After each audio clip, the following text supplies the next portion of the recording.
партияларда көп осы фразада халықты 5-ші рет түсінетін адамдар қайталап жоқ. айтамын, мен жеке субъективті пікірімді айтып отырмын. Бірақ бұл мәселені осылай көтеріп отырғанның себебі халықтың арасында солқылдап тұрғандықтан айтып отырмын дедім. Халықтың артынан деген сөзді қолданып қойғаным үшін тағы да кешірім сұраймын. Мен халықтың атынан сөйлеуге лайықты таңдалған адаммын деп отырған жоқпын. Және ол үшін қадалып тақырыпты олай жалғастырудың қажеті жоқ. Тіл туралы тақырыптан кетпей-ақ Вот қояйық. мен де айтайыншы, мен айттым, тіл ол біріктіретін фактор болу керек. Барша сәлем, бұл Нұрмахан Мұханұлы YouTube каналы Админ Анон подкасты. Қош келіпсіңдер, каналға жазылып қойыңдар. Бүгін мен Нұрсұлтан қаласындамын, Елордадамын. Және менде бүгін қонақта Қазақстан халқына қорының ресми өкілі, журналист, тележүргізуші, әлі де. Әйгерім Есенәлі. Қош келіпсің. Жаңа мамандық қосылды маған жақында. Қандай? Саясаттанушы деген. Ойба. Бітірдім, аяқтадым. Және жай ғана блогер Яков Федоров. Жай ғана емес, қаңғыбас блогер. Қаңғыбас тревел блогер, иә? Сөзіміздің бәрі микрофонға айтайық. Бізде бәрі жазылу керек, айтылу керек. Бүгін негізі референдум болып жатыр. Дауыс беріп келдіңіздер ме? Референдумда? Жоқ. Дауыс беріп келдім. Мен үлгерген жоқпын әлі. Өйткені мен 7-де уже площадкада болдым, онлайн марафон болып жатыр, тікелей эфирде. Ол жерден шықтым да осы жерге келдім, әлі жеткен жоқпын. Бұрынғы референдумдарда? Ол кезде 18-ге толмаған едім. Бұрынғы референдумдарда 95-ші жылы мен 10 жаста болдым. Қатыспадым өкінішке орай. Мен 9 жаста болдым. Замана өтіп кетіпті біраз уақыт. Енді қалай айтсам болады, біз негізі бүгінгі көтерейін деп жатқан тақырыбымыз қазір бізде қандай да бір шенеунік, былайша айтқанда аузын ашса, бір әйтеуір интернетте мем видеолар тарап кетеді. Сондықтан кейбіреуі мүлдем журналистердің қашатынды шығарған. Енді маған сіздердің ойларыңыз қызық. Халық пен шенеуніктердің арасындағы коммуникация қалай болған дұрыс?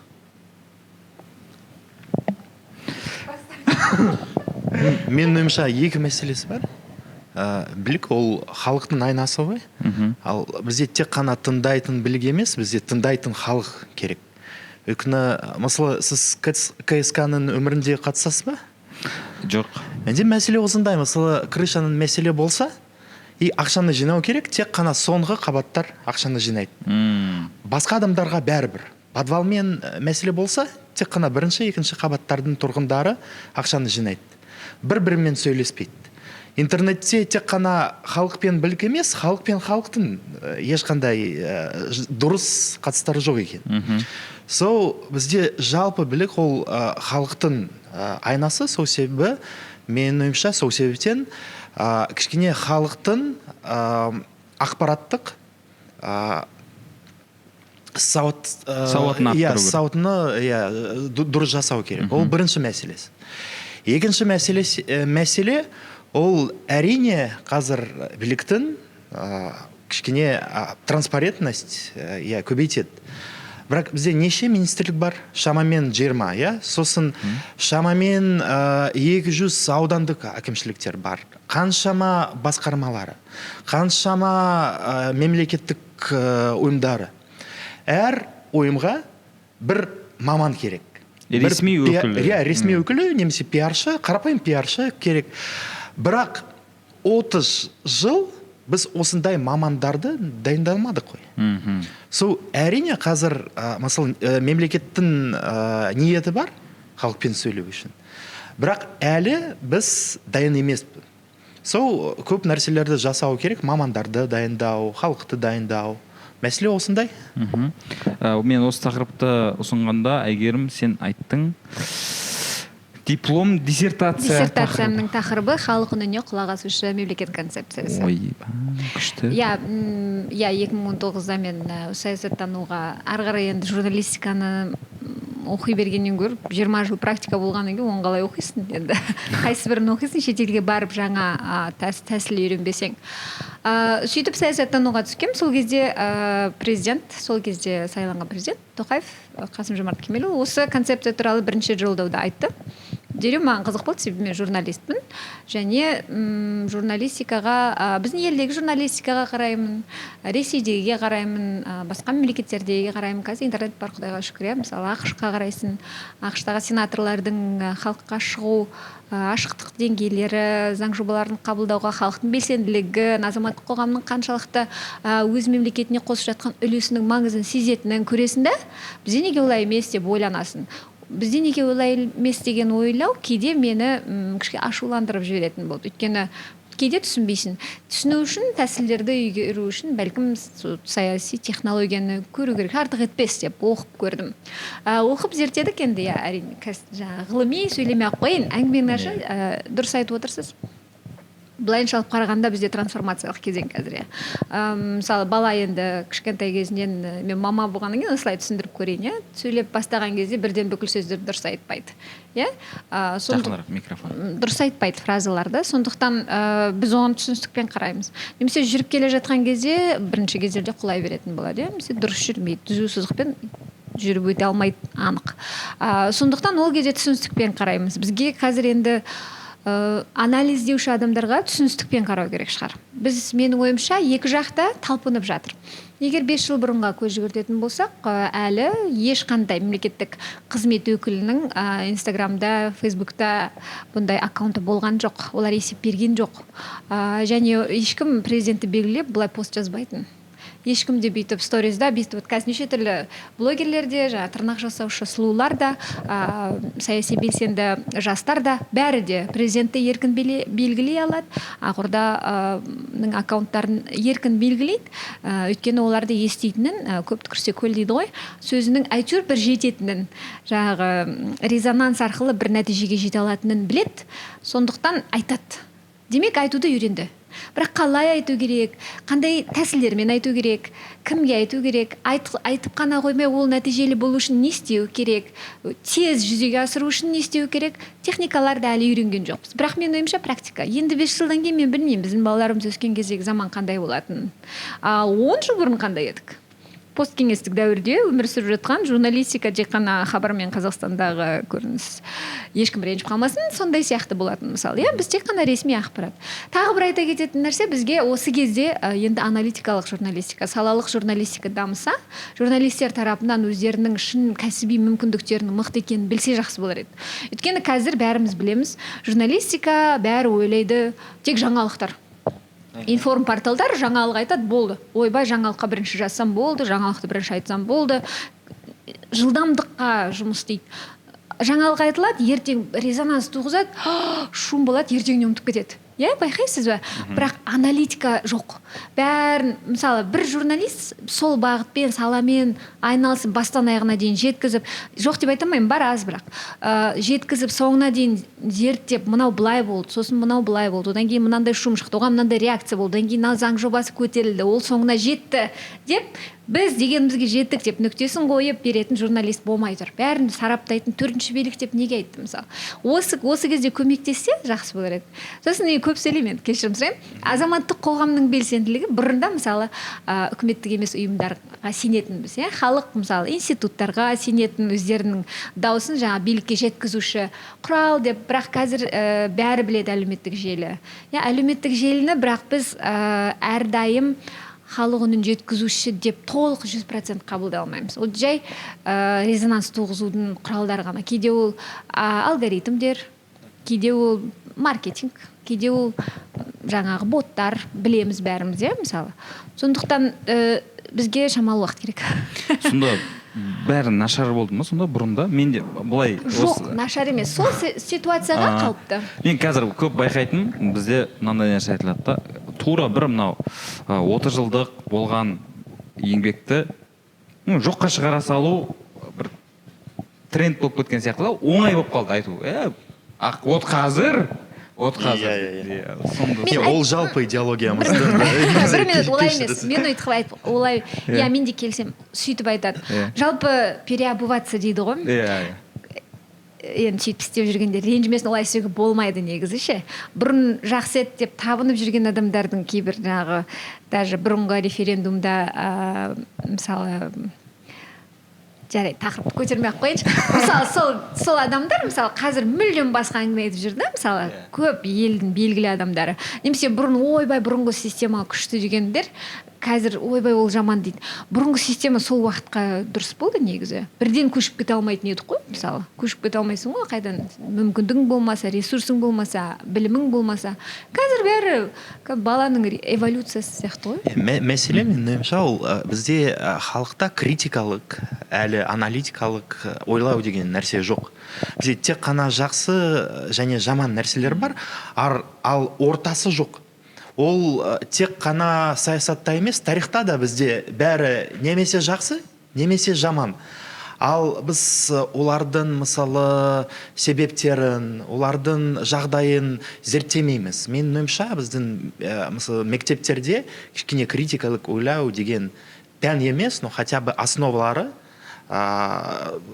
беру керек балаларға мектептен бастау керек па мектептен бастау керек әрине мысалы мен пікірсайысқа қатыстым пікірсайыс деген бағдарламасы жақсы болды және қазір де бар біз осы пікірсайыста біріншіден оппонентті тыңдау дұрыс аргументтерді қарарларды зерттеу деген нәрселерді білеміз ал қазір менің ойымша балаларды осындай навыктарын ағылшын тілінде skills беру керекпіз иә негізі дұрыс иә біз бұрын азамат дебат клубын көріп өстік сосын 21 ғасыр лидерін көріп өстік иә біздегі тренд жаңағы біз ұмтылатын қызығушылықтар жаңағы білім деңгейін көтеру лидер болу мықты болу жаңағы білім арқылы алға шығу сол болатын қазір енді мен білмеймін енді әрине қазіргі жастардың қызығушылығын жоққа шығарғым келмейді бірақ бизнес я стартап негізінен IT үнемі осыны айтам идеологиялық тұрғыдан кішкене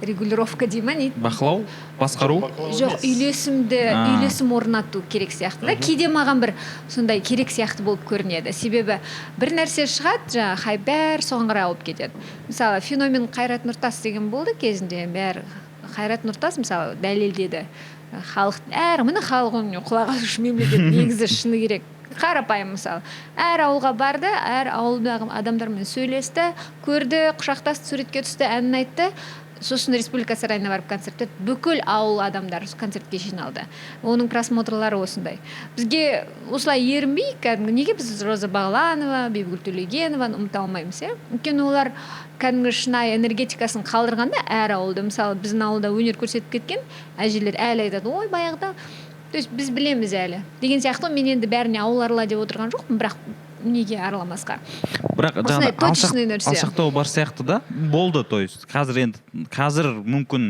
өзгеріс болатын шығар бірақ мынау шенеуніктер жаңағы ауыл деген тема бар ғой енді бір жерге баратын болса айналасында нөкерлері жүреді ғой бүйтіп жолатпай жақындатпай тіпті осы Астананың өзінде сондай нәрселерді байқап қаламын да ол адамға байланысты мен қандай шенеунік екеніне байланысты шенеуніктер ол әртүрлі ғой мысалы ауылдың әкімдерді көрдің бе мысалы кейбір әкімге қарайсың қарапайым кісі мысалы көрекпен жүреді байқамай қаласың әкім екенін иә ол адамға байланысты мысалы билікке бізде 90-шы жылдарда кішкене бір образ болды шенеунік ол тек қана ақша табу үшін қазір де жақсы адамдар да мемлекеттік қызметке барады бірақ мен бүкіл білік жақсы деп айтпаймын жаман деп айтпаймын өйткені ол адамға байланысты және әйгерім өте жақсы айтты бізде қазір шенеуніктерге сенім ол Қайрат Нұртас секілді мысалы бір шенеунік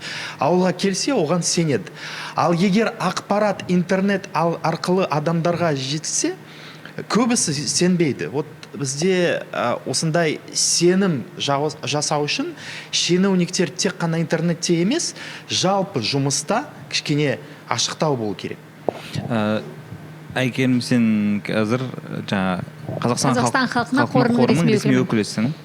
Ол жердегі ашықтыққа жауап беретін адаммын ғой. Иә. Бүкіл жауапкершілік сенде ма, әлде басқа жауапты кісілер, халықпен байланыс жағынан? Бәріміз. Халықпен байланыс жағынан мен, иә. Қандай ережелер бар, немесе мынаны айтуға болады? Ешқандай ереже жоқ. Мен енді біздің қор штат 25 адам, бірақ 20 адам жұмыс істейді әлі күнге дейін. Біздің басқарма төрағасы. 5 орынға вакансия бар, бар сияқты, иә. Вакансия бар, если что. Иә. Бірақ бізде айлық соншалықты министрліктегідей емес, айтып қояйын. Ол басында, жарайды, әңгіме ол туралы емес. Жоқ, маған сол қызық болды. Жақсы, айлық туралы басында ақпаратты айтып қалды ғой, одан кейін өзгерістер болды. Қысқарды. Өйткені, сол алғашқы сұхбатта айтқаннан кейін көп сын болды, содан кейін қысқарды. Демек, халық үніне құлақ астыңдар. Әрине. Менің жағдайымда қалай? Менің жағдайымда, мысалы, біздің төраға мынандай, Болат Бекахметұлы, мысалы, осындай болып жатыр, адамдардың барлығы осыған қатысты пікір білдіріп жатыр. Айтам, анализ жасаймыз, жүргізіледі. Болмайды, демек бұлай жасауға болмайды деген сияқты. Одан бөлек бізде қалай? Біз тікелей халықпен жұмыс істейтін органбыз ғой, орган дегенде ұйым. 35 000 заявка келді, бізге мынандай көмек бер, мынау керек, ақша керек, анаған бер ақша. Соның барлығын жеке-жеке көмектесу орындалу тұрғысынан қиын, ұзақты, сосын бәріне ортақ. Мысалы, аутизм бойынша сұраған бала көп, сол аутизм бойынша центрлерге реабилитациялық орталықтар ашатын болдық. Ашып қана алмай, аппаратурасын алып берем. Шала туған балаларға қатысты көп, оларға менің оқуымның ақшасын төлеп берші деген студент көп болды. Сосын 360 грант берейін деп жатыр, мысалы. Бізге спортивный зал жоқ, ауылда бізде спорт зал жоқ деді. Осында 24 зал ашылайын деп жатыр, мысалы. Сондай бағдарлама деген 9 бағдарлама бар. Ашылып, міне 9 бағдарламаны жақында біз тұсауын кестік. Бірақ бізде мынандай жалығып кеткен ғой халық. Сон 9 бағдарлама ашылды, міне Құдай қаласа деп анонс жазып жатырмыз. Ресми әңгімелерден жалыққан шығар. Халық жазады. Бағдарламаға құртып атсыңдар ма тағы да дейді. Сосын жеке-жеке түсіндірейін десең, ұрысып қалады. Өйткені жалпы алғанда негативті түрде ақшаның үстіне мініп алған, ақшаны жеп отырған деп ойлайды. Енді бұл жерде ешкіммен жеке-жеке ұрыссамайсың. Сосын менің мысалы жұмысым қайда кетіп қалады, бүкіл күшім мысалы ата-аналарға кейде заявкасына жоқ деген жауап келеді. Сосын жол баратта ренжейді, басылымдарға береді. Пост жазған ештеңе емес. Пост жазса хабарласасын, түсіндіресің, ештеңе етпейді. Жасы жаза берсін, өз еркі. Ол басылымдарға барады. Басылымдарға, телеарналарға, сосын ойбай жылап кетеді. Сосын ол келеді да, телеарна саған сен неге жылаттың дейді. Осылай болды деп түсіндіріп бересің. Ол кесіп алады. Өзіне ұнаған кесіп алады. Сосын мына жерде бір жаман адам сияқты болып қаласың. Түсіндіріп кетейін, мысалы, біздің ақпараттық тұрғыдан сауаттану деңгейін өсіруге қатысты. Мысалы, мынандай отказдар болады. Шетелде емделуге ақша сұрайды. Біз жоқ дейміз. Себебі денсаулық сақтау министрлігінің квотасы бар оған. Ол оның квотасы бар екенін білмейді. Бірақ білмейді, квота керек емес дейді. Квота бойынша Түркияға жібереді, мен Германияға барғым келеді, маған ақша бер дейді. Жоқ, сені былтыр Түркияға жібергісі келген. Биыл тағы да клиникалар қосылды ол квотаға. Сен сөйлеші министрлікпен десем, жоқ, сіздермен мен бір анамен осылай сөйлестім да, ол 2 пост арнап мынандай қылып жазды, оны бәрі қолдады, соңында біз жаман болдық. Және бір жаман нәрсе бар. Алғандар үндемейді. Ақша алғандар үндемейді, айтпайды. Айтатындар бар, бірақ айтпай үндемей отыратындар бар. Өкінішті. Сен аты жөндерін білесің бе, осы жерде айтайық? Жоқ, хақым жоқ. Жалпы біз адамдардың атын атауға хақымыз жоқ. Өзіне звондап сұрайсың. Нұрмахан, сіз осындай ақша алдыңыз ғой, сіздің жағдайыңыз туралы халыққа айтсақ бола ма? Рұқсатын ресми түрде алғасын ғана. Жоқ, андай не жоқ қой, мысалы үшін ашықтық деген мәселеде бәрі Инстаграм прямой эфир қосып қойып, міне осындай келіп отыр, міне біздің беріп жатырмыз деген сияқты. Енді ол жерде мысалы неше түрлі диагноздар бар. Жоқ, ата-анасы мысалы үшін айтқысы келмейді. Кейбір мысалы біз шетелге емдеуге жіберген балалар бар.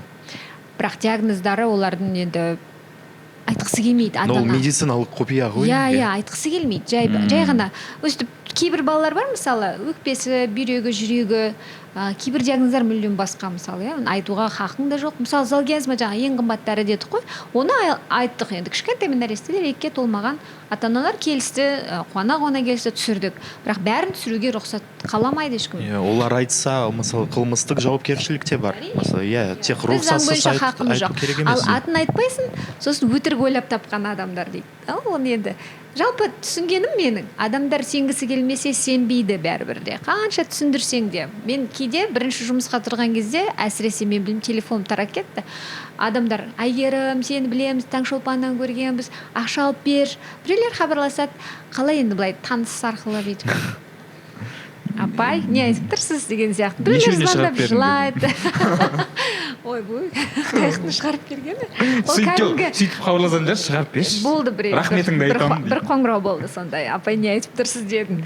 Бірақ негізі бәрі бізде ауру ма, Минздрав арқылы, білім ба, білім және ғылым министрлігі арқылы бәрі солай жүрді. Демек, тек қана Қазақстан халқына қорына емес, әр министрлікке Әйгерім Есенәлі сияқты ресми өкіл керек. Бар ғой өкілдер? Жоқ, пысық, жаңағыдай ашық, халық танитын, енді сені эфирлерден танығандықтан мүмкін жаңағыдай родной болып көрінесің. Олар бар. Бар ғой, бар. Бізде менталитетіміз осында, бізде халық сразу тек қана президентке немесе тек қана жоғарыға жазады. Олар мысалы министрлікті немесе әкімшілікті көп жағдайда құқығын білмей жатады, өкінішті. Құқықтары да, құрылдарын да білмейді. Оның себебі бәлкім ақпарат аз болғандығында шығар. Мен кейде түсінемін. Кімді таниды, соған шығады ғой. Біз енді мен жаңа блогер болып. Тоғайып шығады. Назарбаев таниды, Назарбаевқа шығады. Сторис түсіремін, Тасмағамбетов таныса. Айтайыншы. Тағы кімді танисың? Мысалы, мен айтып отырамын да, сторизға түсіріп. Сосын маған сторизға жауап береді, сөйтіп. Ал көп ресми өкілдер, ресми жұмыс қызметтегілер, енді мемлекеттік қызметшілер, олар ондай өмір сүру форматына үйренбеген ғой негізі. Қарапайым көпшілік алдында сөйлейтін кезде қысылып қалады. Ол да мысалы жүйелік мәселе, өйткені көп ресми өкілдердің мысалы осындай стористерге жауап берудің ресми құқығы жоқ. Өйткені әр адамның мемлекеттік қызметте бір должностный инструкция, қызметтік инструкциялар дейміз. Ол да бар. Олар бар, бірақ осы инструкциялар ішінде олар халыққа жауап берудің құқығы жоқ. Ол нонсенс менің ойымша. Өз пікірін айтып қоюы мүмкін ғой. Өз ғана. Бірақ олар ресми өкілдері. Олар міндетті түрде ресми позицияны айту керек. Менің ойымша осындай мемлекеттік бірдей бір инструкциялар керек, және осындай өкілдерге құқықтарды беру керек те. Мен енді Сенат жанындағы сарапшылар клубында мүшемін. Сол жерге былтыр бір жыл бойы министрлер келетін, соларға біз өз жобаларымызды, ұсыныстарымызды айтатынбыз. Сол былтыр Аида Ғалымқызы келді Балаева. Сол кезде мен өзімнің тезистарымның ішінде айтқанмын. Осы мемлекеттік қызметтегі баспасөз өкілдері, баспасөз орталықтарында осындай ресми өкілдікті, пиар менеджментті, диджитал менеджментті дамыту керек деп. Бұл жаңағы бір еріккеннің пиар деген сөзді, мобилография, маркетинг деген сөзді адамдар еріккеннің тірлігі деп қарастырады кейде. Шын мәнінде бұл халыққа жақындаудың инструменті. Өйткені адам қазір видео көреді, фото көрмейді, мәтін оқымайды, видеодағы мәтіндерді оқиды. Осы туралы айтқанмын негізі. Әлі күнге дейін енді қазір жаңа президенттің мобилографы бар деп еді, бәрі мобилограф жалдай бастады. Бәлкім енді сөйтіп үйренетін шығармыз енді. Ол науқаншылық деп ойламайсың ба? Сондайға айналып кетеді. Қажеттіліктен туындаған нәрсе. Жоқ, жаңағы президент бастап еді, ойбай бәріміз де мобилограф президентке бастап бергеніне рахмет, шыны керек ше. Өйткені қазір өзге де мемлекеттік қызметкерлер содан үлгі алатын. Солай жасай бастады. Бәрі мобилографияға. Енді жаңағыдай ресми өкіл дегенде де мобилограф сияқты сонда бір тренд қызметке айналдыру керек шығар. Немесе жаңағыдай өзі басшылардың өзі неге сөйлеспейді? Сол да негізі бізде. Не сұрайсың оны? Сен жанында жүрсің ғой. Менің жаңағы бастығым, ол сөйлейді. Ол барады. Бару керек, мынаны айту керек болады, Бедахметұлы десем, барады, айтады. Мен барам, айтамын. Ол кісі орыс тілінде. Қазақша шамасы жеткенше. Қазақша өте еркін сөйлейді өмірде, тұрмыстық тілде. Бірақ оның қаржы терминдерінің бәрі орысшада. сосын миыңды аударып тұрған кезде уақыт кетіп қала береді да, Жоқ, сол үшін уақыт созбай орысша сөйлеп кете береді. Қаржы терминін орысша айтсын да, қалғанын айтамын. бізде орыс тілінде де өте қиын. Мысалы ұлттық банктің өкілдері шықса, біз неше жаңа терминдерді көрдік соңғы жылдарында. Сол қарапайым тілде сөйлеу керек, менің ойымша. Былай жаңағыдай ғой, өмірде қалай сөйлейді, солай сөйлеген дұрыс сияқты. Жаңағыдай көреді сол кезде, мына кісі қарапайым екен, өзі сондай күшті. Сөйту керек,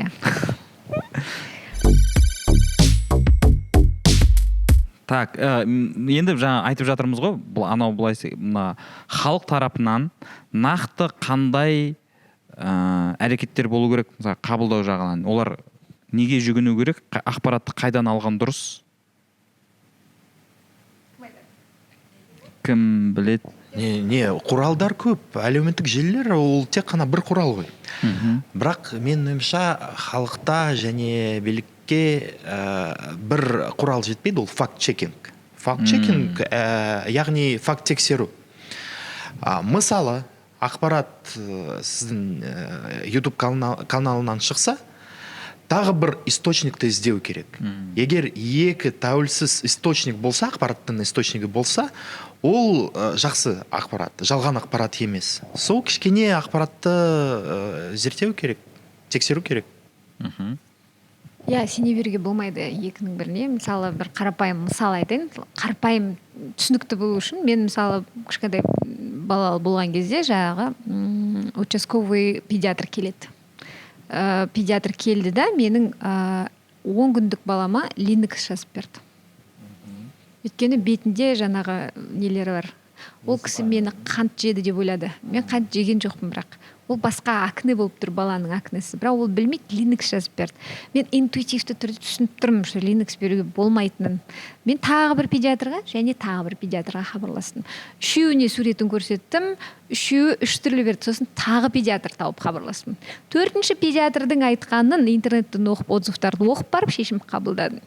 Осылай бұл керек сияқты негізі бізге, өйткені білеміз қазір интернет кеңістігі ақпаратқа толып тұр. Интернет кеңістігі бізге жүйелемейді, өкінішке қарай. Біздің миымыз да жүйелеу білмейді. Бізге осы кезде парасаттылыққа, пайымдылыққа, сараптау білу, аналитикаға үйрену керек. Саған журналист анализ жасап беріп, қашан аузыма салып береді деп күтпей, өзің отырда анализ жаса. Так, мынау былай айт, мынау былай айт. Мынау слишком что-то өзің қатты жарнамалап кетті. Мына нар жағында не бар? Мынау не айтқысы келіп тұр? Так, мынау былай айтқысы келіп тұр. Демек бірдеңе бәрінен бәле іздемей-ақ қойыңдар. Керек ақпаратыңды ал да жек көрмей-ақ қой, жақсы көрмей-ақ қой. Ақпаратын ал, болды, ары қарай өміріңді сүре бер. Өзіңді бақытты қыл. Менің қарапайым қағидам. Сосын бізге жай ғана пошагово деген нәрсені үйреніп алса жақсы болар еді. ЖКХ туралы айттық мысалы, элементарно көп адам шынымен де жаңағы подъездің чаты бола ма, соның ішінде 5 адам белсенді болады. Сол белсенді адамды белсенді болған үшін біз тролль етіп атамыз. Әңгімені ашыға, мысалы чат бола ма, группа бола ма, жаңағы жұмыстағы белсенділерді, ой, мынау бір көзге түскісі келіп жүр. Жоқ, ол жай ғана белсенді адам. Сен де белсенді болсаң, сен де мүмкін бонустар алып қалуың мүмкін. Бонус қызметтік өсім туралы емес, өзіңнің жеке қажеттіліктеріңе қажетті бонус. Жаңағы мама сияқты ғой, министрлік беру мүмкін квотаны білмейді, бірақ Қазақстан халқына қорынан ақша сұрайды деген сияқты. Мысалы, ізденсең береді, біледі, сұра, анықта. Соңына дейін жеткізсе ренжіп кетіп қалмай ше, мысалы. Қадам-қадаммен, мен Қазақстан халқының тұрғынымын, Қазақстан Республикасы тұрғынымын. Менің құқығым бойынша пособие дұрыс, пособиені қайдан алам? Ана жақтан алам, трудоустройство. Ол маған не айтты? Ұрыспа, пост жазба, бірінші сұра. Әрі қарай не істеймін? Жауап бермесе жаз. Немесе пост жазып сұра. Мен осындай мәселе бар. Қандай құралдар бар мысалы, мен мәселемді шешу үшін. Өйткені бізде қалыптасып қалған ғой. Айқайламасаң, ұрыс шығармасаң, мәселе көтерілмейді. Бірақ бір нәрсе айтайын, бәрі ондай емес, бәрі жаман емес. Қазір осы жерде отырып алып, мен анандай қылғым келмейді. Шын мәнінде билік халықтың өкілі. Біз бәріміз, мен мысалы кәдімгі қазақтың қызымын. Кішкентай Қызылордадағы шет ауданда туып өскен қарапайым мектепте оқыған қызбын. Иә, мен қолымнан келгенше жұмыс істеп жүрмін, және кейде мен ешқандай хақым жоқ, халықтың арасындамын деп, немесе биліктің арасындамын деп. Біз бәріміз халықпыз. Біз демократиялық зайырлы мемлекетте өмір сүреміз, бәріміз халықпыз. Бұл жерде кейбір адамдар болады, қарапайым халыққа түсіндірейін, айналайын, сен кімсің сонда? Айналайын, қоя тұршы дегім келеді, бірақ айтпаймын ғой. Осы жерде айт, менде Қазір болады. болмаса. Осы сөз, осындай анықтауыштарды алып тастау керек. Қарапайым демей ақ қойшы, халық дейміз. Сразу бөлмей, иә? Анықтауыштар керек емес. Халық объективті бол. Жай ғана. Сондықтан бізге сол кезде халық екі жаққа өтпейді. Жағы бір сызық қойып, екі жағына өтіп алмайды. Оппоненттік көзқарас болмайды. Бәріміз біріміз деген жағы. Бірақ біз біргеміз десең тағы болмайды, бір ұран сияқты болып кетеді. Шын мәнінде бұл негізі ұрандатылып емес, былай енді мен ешкімнің саясатын қолдап отырған түрім емес. Бұл жай ғана шақыру ғой, бірақ бізде стереотипті қабылдау бар да. Әр қазағым жалғызым деген ғой бізде. Біріктіріп жіберетін ше. Но до определенного момента. Іс-әрекет арқылы көрінсе, қазақ жалғызы екені. Әңгіме жоқ, сенеміз. Тағы бір нәрсе туралы айтайыншы. Әділет туралы. Мысалы, қазір көп мемлекеттік органдары тек қана мысалы мәселе резонанстық болса, оны шешеді. Ал мен мысалы, мен емес, мен де мысалы әлеуметтік желілерде пайдаланамын. Бір кісі мәселе күн сайын егов арқылы, басқа құралдар арқылы өтініш, арыз жазса, оған жауап бермейді. Менің ойымша ол әділетті емес. Мемлекеттік органдары тек қана әлеуметтік желілерге емес, басқа құралдарға да көру керек. Вот сол себептен бізде халық кішкене шыдады. Бірақ басқа құралдармен көп мәселелер шешілмеді. Сол себептен олар қазір әлеуметтік желілерді резонанс пайдаланады. Егер, мысалы, өтініш, егов және басқа ресми құралдары жақсы жұмыс істесе, осындай резонанс болмайды менің ойымша. Менше жаңа біз айтып жатырмыз, қарапайым халық деп бөлу бар дегенше, менше сол жауапты адамдарда өздері сөйтіп бөлінетін сияқты да. Содан кейін бір-бірінен алшақтық пайда болады. Кейде адамдар өзі енді сөзін жүйелемейді ғой, ойламайды, жалпы естіп жүрген сөз, сондықтан естіп жүргесін автоматты түрде айтып қалады.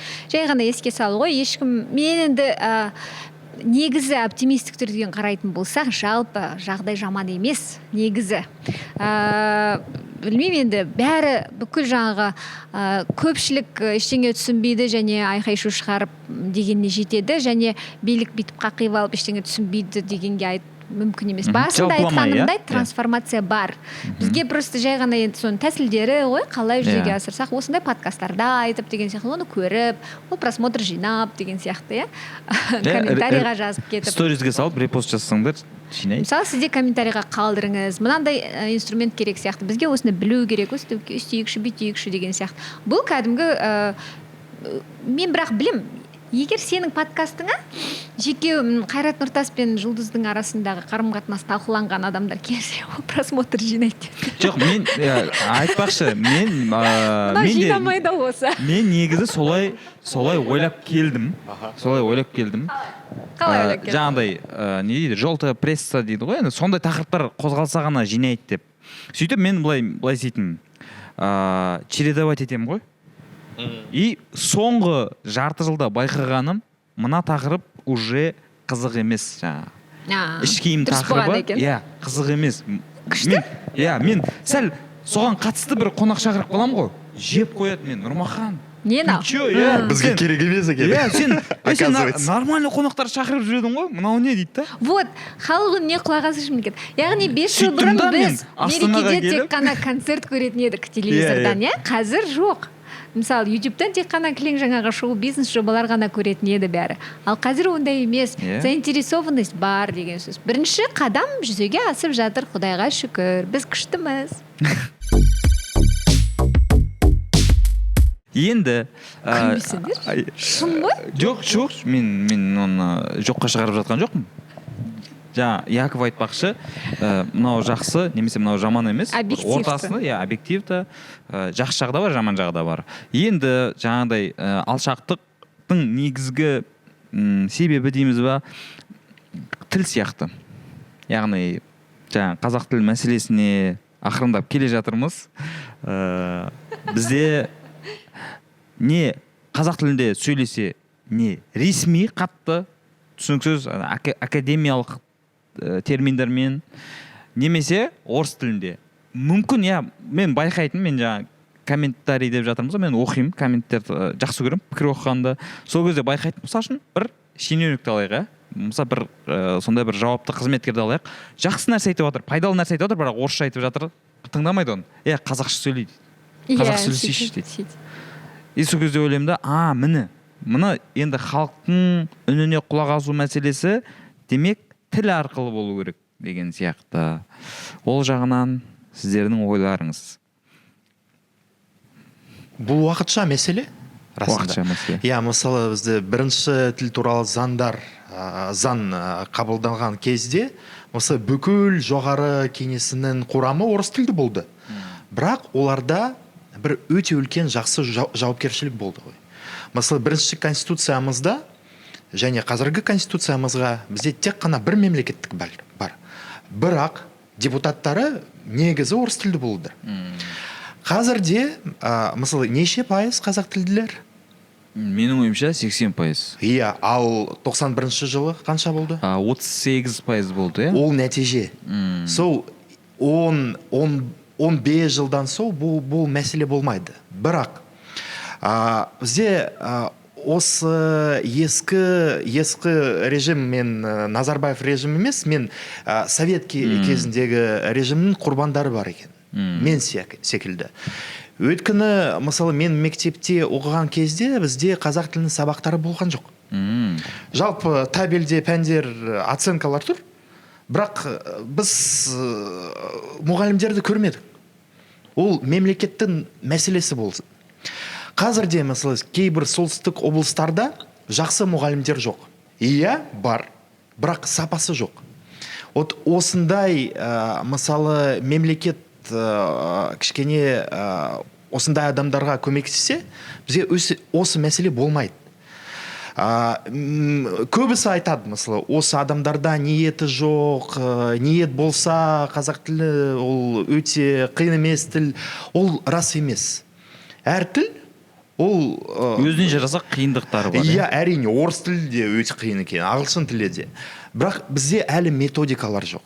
Шын айтамын. Өйткені менде, мысалы, ниетім бар. Менде әрқашан практика бар. Бірақ мен әлі Әуезов секілді сөйлемеймін, мысалы. Осындай методикалар болса, және қоғамдық көмек болса, бізде осы мәселе болмайды. Екінші нәрсе ол қоғам. Мысалы, опять же, совет кезінде орыс тілінде акцентпен сөйлесе, білесіз, дәл қазір біз копировать етеміз, да? Мысалы, кейбір адамдар қазақ тілінде акцентпен сөйле, немесе қателермен сөйлесе, ұят. Ол ұят емес, өйткені қатесіз адамдар ешқашан идеалға келмейді. Сол себебі қоғамдық көмек керек адамдарға. Бірақ бәрін қоғамның жауапкершілігіне іліп тастай беруге болмайды деп есептеймін. Мысалы, мен қазақтың қызымын, Қызылордадан шыққанмын, Меселеріңіз бар ма? 98% халықтың қазақша сөйлейді. Орыстар, қазақтар, фарстер қазақша сөйлейді, қазақша амандасады, қазақша дәстүрлерді біледі. Мен солай өскен адамын. Бірінші рет 22 жасымда Алматыға келгенде бәрі орысша сөйлеп жүрген кезде мен таңғалдым. Астанаға көшіп келген кезде 2012-де тағы да таңғалдым. Одан да қатты. Бірақ мен қуанатын нәрсе бар, Астанада қазақ тілділер көп. Жарайды, оның бәрін былай қойған кезде дәл сондай шок менде болды. Мен нағыз қазақтың қызы, қазақ әдеби классикасын толығымен оқып шыққан, мен кәдімгі тіл жанашырымын.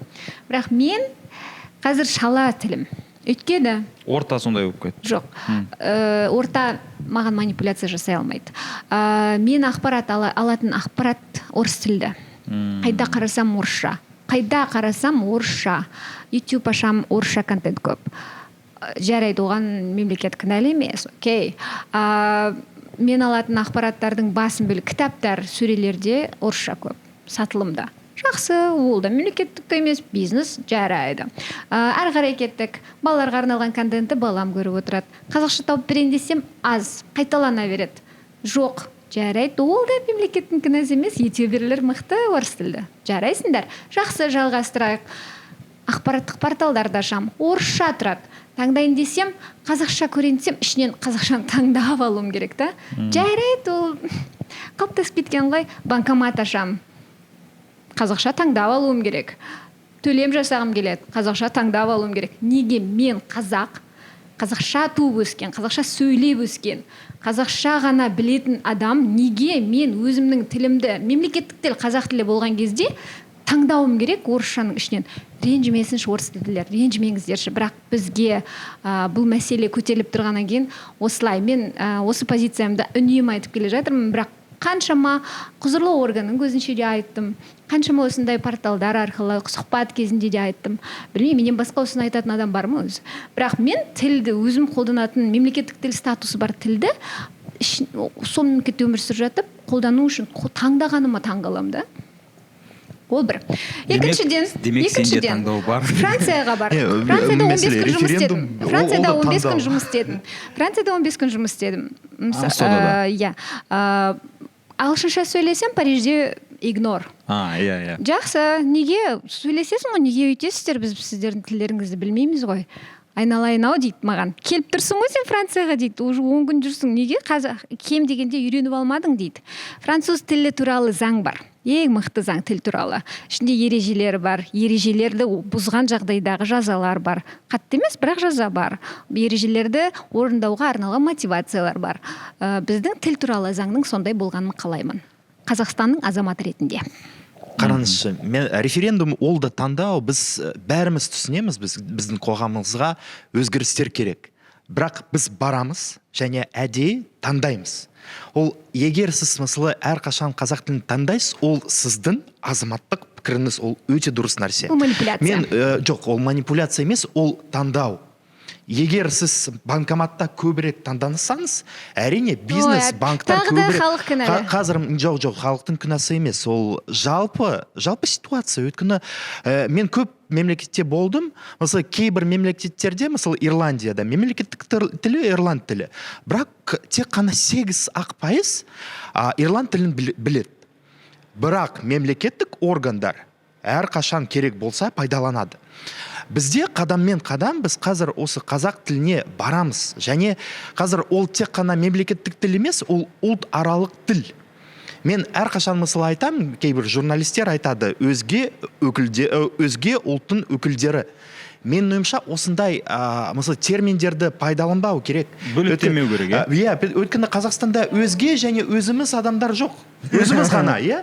Және тек қана бір ұлт бар, қазақтар. Ал қазақ тілді болса, орыс тілді болса, кәріс болса, бәріміз қазақпыз.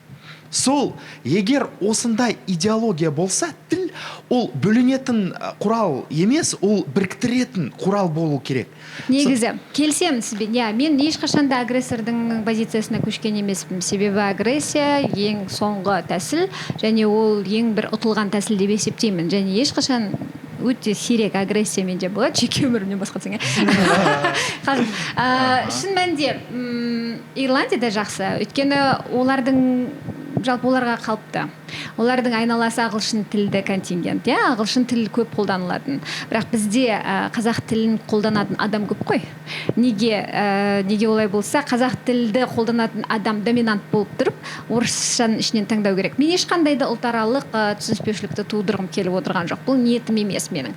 Менің бұл субъективті сұрағым адам ретінде. Неге мен таңдаймын? Неге қазақша тұрмай және орысшаны мен ішінен? Мен орысша да сөйлегім келеді. Мен орысша да жазамын, мен орысша жазамын, орысша жүргіземін, орысша сөйлеймін. Сұранысқа сәйкес бәрі мен ағылшынша да жүргізе аламын. Жарнаманың кейбір тілдерін кейде болды, французша оқып берген кездерім болды, түркше оқыған кездерім болды. Неге мен қазақшан ашылған интерфейстің ішіне орысшаны таңдап алмаймын? Неге мен орысша интерфейстен осы таңдау неге осы доминантты түрде орысша болып тұр деген сұрақ болды. Бұл сіздерге қойылған сұрақ емес, бұл эфир арқылы құзырлы органдарға қойылған сұрақ. Сіздікі дұрыс, балалардан бастау керек, өйткені расында балаларға арналған ешқандай контент жоқ. Жалғастыра жіберейін. Және бұл ушығып тұрған проблема. Ауырып тұрған кезде, мысалы, пневмония болып тұрсаң, поражение 30%, поражение 50%. Шамалы процесс жүріп жатыр, кішкене күте тұрайық деуге болмайды. Дәл қазір тіл мәселесі айналамыздағы 4-5 жасар, 2-3 жасар, 10 жасар балалардың бәрі орысша сөйлеп жүрген кезде, кешірім сұраймын орысша сөйлейтін аудиториядан, бұл проблема. өйткені мен қызымды ертең сіз неге қазақшаға кешірім мен сұрайсыз, аяқтаған өйткені олар қазақ тілді ренжиді. мысалы подкастымды Ренжиді. тыңдамайды екен. жоқ тыңдайды ол да ренжиді. мәселе, ол да мәселе. Жақсы, ары қарай. Қазақ тілі туралы аяқтайын. Ренжиді. Сол үшін айтып отырмын. Өйткені ешкімді ренжіткім келмейді. Өйткені бәрінің өз құқығы бар. Бұл да менің жеке азаматтық құқығым, қазір айтып отырған пікірім. Мен баламның ертең қазақша сөйлеп кетуіне қалай қызықтырамын деп қорқамын. Басым қатады. Мен ғана қазақша сөйлеймін кейде онымен. Қалай қызықтырамын? Мен балапанды қойып береді, контент қайталана береді. Қыз көрмейді, басқа көргісі келеді. Я Никелодионның мультфильмдері жақсы болды, бірақ 4-ке келді да, мен орысша сүлдірлеп жүрді, мен қалай не істеймін. Және мен сияқты ата-ана көп баласымен орысша сөйлеп кетеді, амал жоқ, түсіндіру үшін. Сол проблема болғасын мен бұны көтеріп отырмын. Егер біздің елімізде баланс болса тілдер арасында, хоть 5 тілдің арасында баланс болса, және халық үшін бұл ушығып тұрған проблема, ауырып тұрған жара болмаса, мен бұны бүйтіп айтпас едім. Мен журналистпін. Мен аналитика жасаймын, мен көремін, жағдайды сұраймын, айналайын. Мен орысша стори жазып қалсам, бітті, мен хейтпен өлтіріп тастайды. Сен ең болмаса қазақша сөйлесейші деген сияқты. Демек проблема бар, демек сол қолдап тұр, сосын айтып отырмын. Халыққа жағыну үшін емес, халықтың атынан айтып отырмын. Сенің 30 мың, 50 мың, 100 мың көрерменің көрсін деп. Кешіріңіз, бірақ халық атынан сөйлеу үшін тек қана бір адам сөйлейді. Ол халық таңдаған адам. Маған көп адамдар жазады, мысалы, халық атынан сөйлеймін. Жоқ, жеке пікірді айтыңызшы. Мен халықтың атынан сөйлеймін деймін. Жоқ, бізде халық атынан сөйлейтін адамдар көп. Партияларда көп. Осы фразада 5-ші рет қайталап айтамын, мен жеке субъективті пікірімді айтып отырмын. Бірақ бұл мәселені осылай көтеріп отырғанның себебі халықтың арасында солқылдап тұрғандықтан айтып отырмын дедім. Халықтың артынан деген сөзді қолданып қойған үшін тағы да кешірім сұраймын. Мен халықтың атынан сөйлеуге лайықты таңдалған адаммын деп отырған жоқпын. Және ол үшін қадалып тақырыпты олай жалғастырудың қажеті жоқ. Тіл туралы тақырыптан кетпей ақ қояйын. Мен де айтайыншы, мен айттым, тіл ол біріктіретін фактор болу керек. Мысалы, сіз қазақ тілді болсаңыз, сіз мысалы 2 адамға қазақ тілін үйрену үшін көмек беріңіз. Мен как раз көмектесуші адаммын ғой? Жоқ, сіз көмектесесіз мысалы. Мен әр қазақ тілді адамдарға өтініш жасаймын. Көмектесіңдер. Мысалы, адамдар қателермен сөйлесе, сіз жазыңызшы, осындай мысалы ережелер бар. Мен көп филологтардан сұрадым. Маған кейбір филологтар қазақ тілінің ережелері олар маған түсіндіре алмайды. Мәселе осы. Жақсы, сіз айтқандай балаларға үшін контент болса, жақсы мұғалімдер болса, осы мәселе болмайды. Ал сол үшін біз біріншіден, әрине қоғам және мемлекеттен сұрау керек. Тіл туралы заң бойынша ол мемлекеттің міндеті. Мен басындағы әңгімем ғой. Мысалы, әр облыста мемлекеттік орталықтар бар екен. Қазақ тіл бірақ тек қана галочка үшін жұмыс жасайды. Осыны айтып отырмын ғой. Ал мысалы Қызылордада да осындай орталық бар. Ол не жасайды? Дым. Тек қана ақша алады. Сол орталықтарды сол жердің тұрғындары барып мазалай беру керек қой. Осындағы айтқаным осы еді негізі. Рахмет. Айналып келіп осындай орталықтар, осындай мемлекеттік органдар мысалы ақша жемесе, мысалы дұрыс жақсы жұмыс істесе, бізде осындай мәселе болмайды. Негізі болды ғой серпін деген бағдарлама. Негізі жақсы мұғалімдер жоқ деп айта алмаймын. Өйткені жақсы мұғалімдер қазақ тілі бойынша өте көп, мен көп білемін. Және мүмкін кейбір қазақ тілді енді мұғалімдер сізге бәлкім ереже түсіндіре алмаған шығар, маған келіңіз. Мен филологпын просто. Бірақ негізі жаңа серпін деген бағдарлама болды, ол жалғасса дұрыс болар еді. Солтүстікте бұл проблема, өйткені орыс тілді адамдарға, орыс тілді аудиторияға қазақ тілін үйрету мұғалімдері бар, солай адаптациясы бар. Бірақ ол кейде болады проблемалар. Бірақ ол біздің бүкіл елде жоқ деген сөз емес, бар бізде. Бізге осының бәрін жаңағы басында айтқан сөзімді қайталаймын. Баланс жасайтын орган керек, ол кім? Меніңше кезінде жаңағыдай біз енді тәуелсіздік алған кезде айттық, 38 ғана % болды.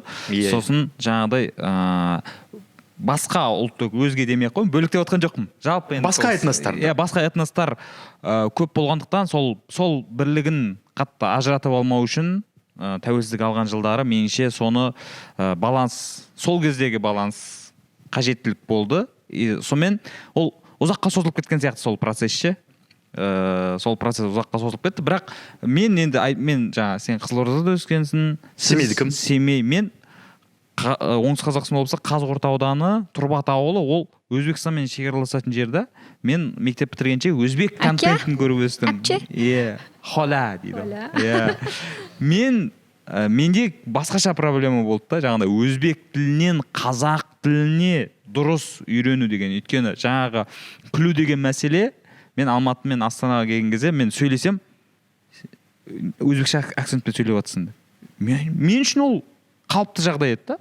Мен осылай сөйлеп, бала кезден осылай сөйлеп өстім деп. Кейін бірақ енді орысша дұрыс білмегенім үшін дискриминацияға ұшырадым. Бірақ оны мен былайша айтқанда өзімнің әлсіз тұсымды плюске айналдырып алдым да, мен ұялмай сөйлей беретін болдым. Мен де мысалы Лолита без комплекса секілді, мен әрқашан сөйлеймін. Мен жаңағы стендапқа шыққанның негізгі менің фишкам да сол болып кетті. Яғни мен орысша қалай болса солай сөйлеймін. Тұрсынбек сияқты ғой. Жоғары лигада да сөйтетін еді ғой. Сол и маған сол орыс тілділер емес, сол Ресейдің орыстарының өзін айтқаны бізге осылай ұнайды дейді да. Енді әркімнің жеке артықшылығы. Яғни біздің күшті орысша сөйлеп кеткеніміз бір қатты не емес, бір артықшылық емес. Біздің былай ұлттық идентика дейді ғой. Соны сақтап қалу. Мысалы үшін грузиндердің жаңағы кавказдардың орысша сөйлеген оларды ешкім сынамайды ғой. Бірақ біз іште өз-өзімізді сол қай тілде сөйлесек. Жалпы алған кезде мен енді қазір орысша сөйлемеген үшін дискриминация жасайтын көрініс көп болды көрмегеніме. Тіпті осыдан 1-2 жыл бұрын естеріңізде президент айтты, өйтіп орысша сөйлей алмағандарды өйтіп сынамаңдар деген сияқты. Содан кейін жаңағы бір қыздар роликке мен сөйлесем бәрі күледі деген сияқты роликтер түсіріп ол жаңағы хит болып кетті. Былайша алып қараған кезде енді қазір ол мәселе кейінге қалған сияқты. Мен өзім білетін адамдар бар, мысалы, қазақша сөйлей алмайтын. Бір 4-5 жыл болды, қазір еркін сөйлейді. Сондықтан мен Қарағандының жігіті, кәдімгі коренной дейді ғой, Қарағандының жігіті қазақша сөздерді, мәтіндерді мүлдем түсінбейтін жігіт, қазір еркін қазақша сөйлейді, қыздары қазақша, балалары бар қазақша сөйлейді. Содан кейін мен қазір Динара Сатчан, мысалы, қазақша сұхбат алады, көріп жүрміз. Содан кейін мен қазір барып жүрміз. Үйрене алмай жүрмін дегенге сенбеймін. Өйткені көз алдында практика бар. Жастар 30-дан асып кеткен адамдардың сөйлеп қана қоймай, практика жүзінде қолданып кеткен көргеннен кейін деймін да. Мен бір мысалы айтайыншы, мен былтыр достармен бірге мен елім, мен тілім қозғалысын құрдық. Және Павлодар қаласында бір эксперимент жасадық. Спорим, ты говоришь по-казахски деген. Басқа этностардың өкілдеріне бардық және сұрадық. Спорим, ты говоришь по-казахски. Көбісі ұялады, жоқ, сөйлемеймін. Жоқ, спорим. Мысалы, неше сөз білесің? Нан, бер, ал. Қазақстанда әр адам минимум 500 сөз біледі. Бірақ ұялады. Сол ұялмау керек. Ол мәселе емес. Мен өз тарапымнан контент жасаушыларда жауапкершілік сәл көбірек деп ойлаймын да, есептеймін. Қазақ тілінде контент жасаушыларда. Өйткені енді біз контентіміздің сапасын көтеретін болсақ, арттыратын болсақ, меніңше сәл де болса жаңағыдай қарау болады. Былайша айтқанда былай, орыс тілді контент тұр, сапасы өте күшті. Қазақ тілді контент тұр, мазмұны жағынан жақсы, бірақ подача, визуал, декорация жағынан ақсап жатады да, содан кейін андай бір бұлар. Маған Лав радиодан естіп қалады ғой. Енді Лав радионы көбіне орыс тілді бәрі тыңдайды енді жақсы. Қарапайым дейсің. Сосын АСМР деген түсіре бастады, қазақша ертегілер. АСМР деген енді мен үшін мүлдем скептик болғым ол форматқа, бірақ қарап отырсам АСМР дәл сол мүлдем басқа аудитория бар ғой, мүлдем нацпат емес, мүлдем басқа аудитория. Қазақша астындағы комментарийлерді оқыған кезде, бұны құрал ретінде қолдану керек екен деп ойладым. Өйткені адамдар жазады, қазақша осындай әдемі естіледі деп ойламадым. Яғни насихат біздің қолымызда. Бірақ ол насихат, мысалы Динараның менімен алған сұхбатында комментарий оқысаң, қаншама адам алғыс жаудырып жатыр, айналайын, Динара қазақша сөйлеп кеткенің қандай жақсы, қандай әдемі деп. Ол жақсы мотивация екен. Сондықтан енді Динара супер сөйлеп отырған жоқ. Бірақ Динара сөйлеп отыр. ол ұялып отырған жоқ. Менің ойымша бізге барлығымызға осы қазақша сөйлеуге ұяламын деген сөзді алға жаңағы шит ретінде қолдануды қою керек. Кешірім сұраймын. Қолданыңыздар, практикуйте. Ұялмаңыздар. Біз сіздерді қолдаймыз. Лав радиода. Бұл жер жаңа контент мәселесін айтқан кезде. Лав радиода келесі кезекте тыңдайтын композицияларыңыз 91 топ. Мен жаңа 91 мен Молданазарды айтқым келіп жатыр да. Жалпы мысалы үшін Мархаба Сәби деп қосып. Мархаба Сәби. Мен ескі адам, маған орда ұнайды. Дос Мұқасан. Бұл нәрсені бастаған негізі орда, менің ойымша жаңағыдай. Қазақ тілді, қазақ тіліне сапалы ән, сапалы клиппен, яғни оны жаңа не дейді, сахналық хореографиямен өте күшті жеткізді да, қызығушылық. Мен караокеде әрқашан белгісіз жан айтамын. Жақсы менеджмент қой бұл. Иә. Не дейтін еді ондайды, қазір айтамын. Мәдени экспансия. Өте дұрыс. Иә. Яғни контент арқылы басқа этностарға әсер ету. Я қазір мысалы бүкіл әлемде кәрістік Кореяның контенті қандай күшті. Иә. Және олар әр мысалы әнде, әр кинода өз кішкене ұлттық нәрселерді көрсетеді. Жаңа сериал болды ғой, олар мысалы арқан тарту. Бізде Қазақстанда әрқашан болды. Бірақ ол ЮНЕСКО тізімінде ол Кореяның ұлттық ойын жазылған. Неге? Өйткені олар әрқашан маркетинг жасайды. Сол тілге де, мәдениетке де дұрыс маркетинг керек екен. Біздің маркетинг адамдар негізі. Димаш ағы, Геннадий, біздің өзіміздің негізі біздің өзіміздің. Олар ресми өкілдері емес, бірақ олар мәдениетіміздің өкілдері. Негізі біздің өзіміздің баяғыда Ұлытау, мысалы Германияда қанша фанаты болды. Домбыра тартқан кезде өстіп тұрған неше түрлі видеоларды көрдім да, мен вау дедім. Мысалы Болманов өте жақсы, мысалы қалай алғанда да өз эпохасында мықты жетістіктерге жеткен менеджер деп ойлаймын. Маркетинг тұрғысына келсем, сосын енді бұл жерде бізде қазақтың ұлттық не навязывая дейді ғой, жаңағы брендтік артықшылығымызды насихаттаңдар демей-ақ, әркім өзінің ұлтын қазір сол көрініс өте жақсы байқалады. Мен қуанамын да, өйткені мысалы Инстаграмда қазір жаңа функция бар ғой, енді жаңа емес қой, сторизға музыка қою. Сол жерде бәрі қазақша қояды. Өйткені қазақша музыка жаңа тенденцияға сай әдемі естілетін музыка көп. TikTokта қазақ тілді трендтер басталды, көп шетелдіктер пайдаланады. Сосын қазір интерьер дизайнында өте байқаймын, көп байқаймын. Қазақ тілді емес, мүлдем басқа ұлт өкілдері, кешірім сұраймын, тағы да басқа этнос өкілдері өз үйлерінде кәдімгі текемет қойып қояды, кәдімгі европалық стильдегі дизайн жиһаздары, бірақ жерде текемет жатады деген сияқты. Және ол сатылымда да көп. Бұның барлығы визуалды тұрғыдан қабылданады. Бізде мен айта берем, біздің ең бастысы бейсана, түп санаға сақтала беретін картиналар. Сосын қымыз, құрт дегендер маркетингтік тұрғыдан бизнесқа енді. Яғни бұл ұлттық брендтік фишкалар бизнес оны жақсы қолдану керек деп есептеймін. Жаңа айтып жатырмыз ғой, сөйлеуден ғана емес, жалпы солай өзіміздің қазақ болмысымыздан да ұялмау керек. Ұялу деген уже қойған сияқты енді, білмеймін. Бірақ ережемен, заңмен қолдау болса, заңда ұялмаңыз деген сөзді жазу керек. Заңмен қолдау болса, жаңағы тілді заң қолдап отырса, тілдің күші болса, әрине осыдан 10 жыл бұрын жаман қатты жағдай болды. Жарнамаларда қате болады. Не естеріңізде ме? Мен жарнама оқимын байғыдан бері. Маған келеді андай қисық мәтіндер, оқығым келмейді. Сөздік KZ-пен аударған. Google-ға рахмет қазір. Да, бізде тек қана орыс тілді аймақтарда емес, қазақ тілді аймақтарда да жарнамада қате бар. Өйткені менеджерлер енді орыс тілді адамдар, бизнесті. Жоқ, қазақ тілді аймақтарда да қателер бар. Мен көрдім, мен ешер еріп. Мысалы, ол жер қалай болды? Мен қырсығатынмын, оқымаймын. Мынаны мәтінді оқымаймын. Қанша жерден бекітіп қойсаңыздар, мен мынаны оқымаймын. Басқа дауыс бекітіңіздер. Кейде болды, айырылып қаласың, кәдімгідей сомадан айырылып қаласың, қырсық мінезіңмен кетәрі дейді. Кейде болады, жөндеп береді. Зато бірдеңеге жеттің әйтеуір, кішкене болса да ішіңнен деген сияқты. Сондай әркім жаңа ренжи бергеннен біз ештеңеге жетпейміз. Бізге жай ғана ақылмен, коммуникациямен тіл табысып отырып жету керек. Бірақ шыдай беруге болмайды. Бізге ережелер заң тұрғысынан қолдау тағы да керек деп ойлаймын. Бұл менің субъективті пікірім.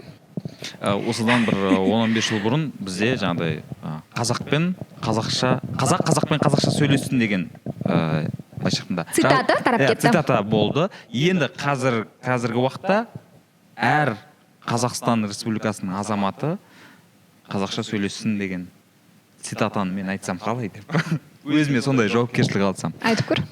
Мен ешкімнен қорықпаймын, ұялмаймын, мен айта беремін. Қорқасын деп жатқан жоқпыз ғой. Сөйлеуге ұялмау керек. Иә. Өйткені мен айттым ғой, көбісі ұялады, бірақ ұялмау керек. Қазақ тілінде сөйлеу ол тек қана міндет емес, ол құқық.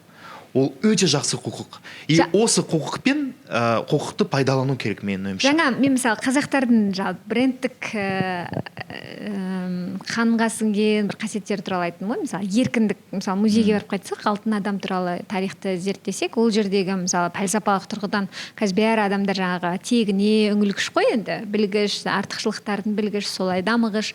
Былайынша алып қарасаң, қазақ ұлтын мысалы біздер америкалықтарды еркін халық дейміз, ана халық сондай, Жапония сондай пәлсапалы екен, жаңағы сабырлы екен, сабырлы екен, солар сияқты боламыз, кайдзен дейміз мысалы, қазақтың пәлсапасына үңілуге шақырамын. Сол кезде жалпы ұлттың тіліне қызығу үшін бәлкім ұлттың философиясына қызығу керек шығар. Философия жизни.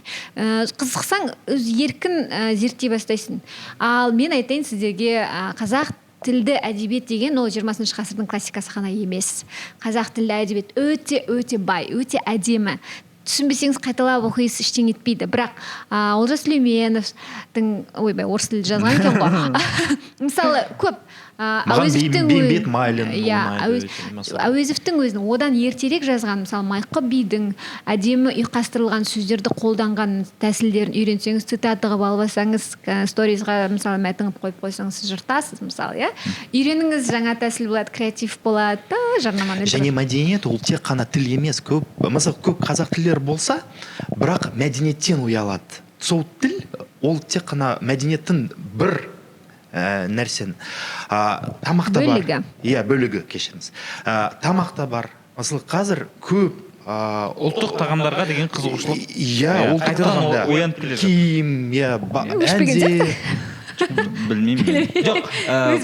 Қазір мен дұрыс жеткізбедім. Қазір сол нәрсені талғаммен жеткізу пайда болды да. Бұрын қалай болса солай еді ғой. Кез келген жерден құрт пен жент сатып ала аласың деген сияқты ғой. Қазір мысалы жақсы жаңа брендтер басталады. Сол ғой жаңа бизнеске кіргізу керек деп отырғаным айналайындар-ау. Тек қана Қазақстан ішінде емес, ол біздің тауар болу керек. Біздің мәдениетіміз әлемге тауар болу керек. Кеше ғана маған косметика алып келді, айналайын деген. Күшті. Менің ойымша қазір мынау бизнеске ұмтылып жүрген, қызығып жүрген біраз азаматтарға күшті бір идеялар айтылды деп ойлаймын. Егер естір құлақ болса. Кез келген идеяны қолдану авторлық құқықты бұзу деп саналады деп.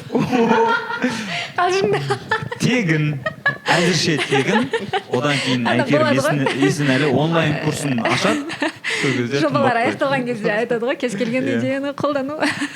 Жалпы бүгін менің ойымша өте қызу пікірталас болды. Және өте қажетті ақпараттар, құнды мәліметтер айтылды деген ойдамын. Көп рахмет сіздерге келгендеріңізге. Мен енді арнайы келдім, сонда да менің территорияма келгендеріңізге көп рахмет. Бұл Нұрмұхан Мұханұлы YouTube каналы, Админ Анон подкасты. Келесі кездескенше.